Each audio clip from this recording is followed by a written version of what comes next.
Hi, I'm David Cook. It was my privilege to speak at Toolbox here in Austin today. I had a story I wanted to share with you, and it's one that changed my life. It was a hunting story. I went with a friend. We were quail hunting in Kansas a few years back. The first day of hunting season, the dog had been waiting 9 months to do what she was bred to do. We took off, and she did fine for a little while, and then she broke command from her master. She ran to the end of the field, went into the woods. Next thing we heard was this blood-curdling scream and uh, a yelp and howling from this dog. We ran about 300 yards to find her. She had broken command, and right above her was a moldy old ham hock swinging on a rope about 4 feet above her, and she was caught in a coyote trap. It was very difficult to figure out how to get her leg out, and she was just screaming and yelping and trying to get her leg.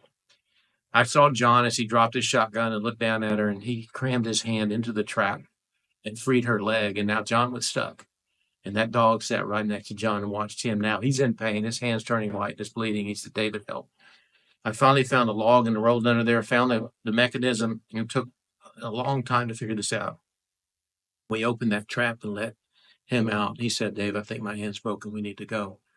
And now we walked back across that field. That dog's head never left John's knee, kept looking up in awe because she had been in so much pain. But John freed her. And as we were walking back across that field, I realized that's exactly what Jesus did. There were three elements that I saw that came out of that. Number one, he seeks us. We heard that dog, and we went running.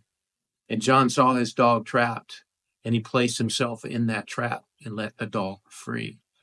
And so many people are stuck in a trap, and they're looking up at that moldy ham, and they're in pain, and they go, "This is as good as it's going to get," because their shame and guilt won't let them call out to the Lord, even though he's seeking them. And they sit there and look, and then they spend the rest of their life medicating that pain with all sorts of things, addictions and things. But John came and freed that dog. And because of that, she was so in awe of him. He sought her. He loved her through the freeing of it. And 2 weeks later, that dog hunted again. He forgave her. He took all those labels that could have been put around her neck as a poor hunter, and he forgave her. God seeks, he loves, he forgives. And that's what Jesus did on the cross for us. He put himself in the trap, and he freed us so that we wouldn't have to look at an old moldy ham and think, "This is as good as it's going to get," and medicate the rest of our life. He says, "I'll free you, and I've got an adventure for you. All you got to do is say yes to him."